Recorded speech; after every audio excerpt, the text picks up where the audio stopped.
Ito pong sasabihin ko, alam kong misinterpret ng iba, pero sasabihin ko pa rin. Sana, yung mga, lalo na yung medyo madaling maniwala sa mga propaganda ay makinig hanggang dulo ng maigi.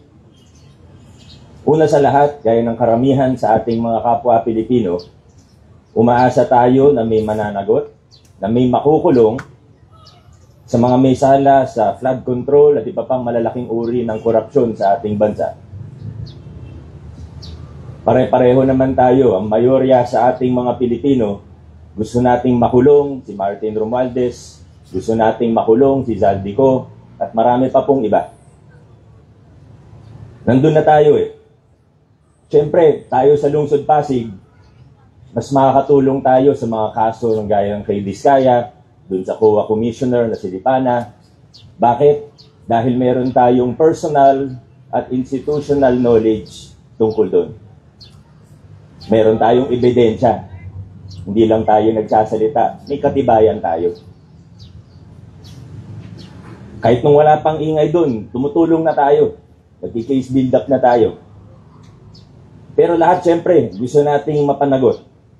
Nakita natin kung gaano kalawak na yung pinag-uusapan nating korupsyon. Hindi bago, pero at least ngayon kita na ng taong bayan kung ano ba talagang totoong nangyayari. Galit ang tao. Kaso ito ang problema. Pagkatapos ng lahat ng ito, pagtahimik na ulit, pagkalmado na ulit, anong mangyayari? Saan tayo pupulutin pagkatapos ng lahat ng ito?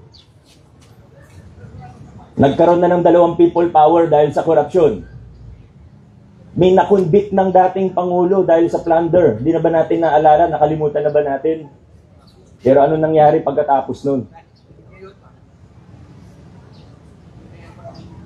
Maaaring meron naman kahit papano. May nagbago naman siguro kahit papano. Pero di may kakaila na laganap pa rin ang korupsyon. Sabi ng marami, sentimento ng maraming Pilipino para bang lumala pa ito. Mga Pasigenyo, walang shortcut dito. Kailangan nating unti-unting baguhin ang sistema at kultura ng paggugoberno sa ating bayan. We must start denormalizing corruption and strengthening the institutions that lead to transparency, accountability, and justice. There are no shortcuts. Kasama rito sa sinasabi nating denormalization, ang paglaban natin mula sa pinakamalalaki hanggang sa mas maliit, gaya ng pagtanggi, sa pagbibigay o pagtanggap ng suhol. Pati yung mga akala nating maliliit lang na bagay, yung nakasama na sa kultura natin. Halimbawa, yung pagbibigyan natin parati ang ating kaibigan dahil malapit sa atin. Pagbibigyan si kumare, si kumpare. Akala natin minsan maliit na bagay. Akala natin wala lang.